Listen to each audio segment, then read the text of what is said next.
देखिए, हमें भी ज्ञात हुआ है कुछ दिन पहले कि चाइना से एक बहुत कोरोना का एक रूप और भारत में आ रहा है, जिसके कुछ केस सुनने में आया है कि भारत में पहुँच गई है। करीबन 7-8 की संख्या में वो केसेज़ है, जिन लोगों को कोरोना नाम की बीमारी दोबारा से आई हुई है।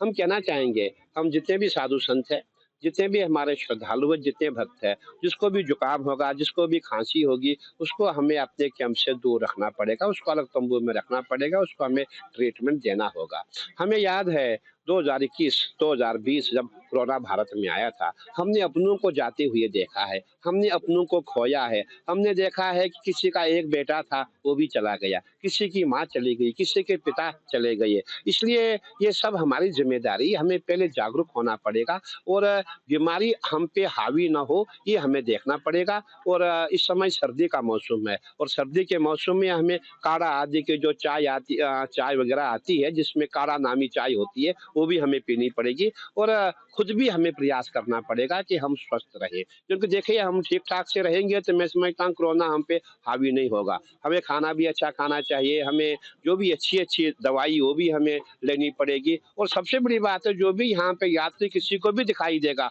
उसको तुरंत जो है हमें इलाज के लिए भेजना पड़ेगा। देखिए अभी मैं समझता हूँ अभी अपील करना सही नहीं है क्योंकि अभी कन्फर्म नहीं हो चुका कि कोरोना है या क्या है अभी ये। अभी जब गाइडलाइन आएगी तब हम अपील करेंगे, तब हम सबको लेकिन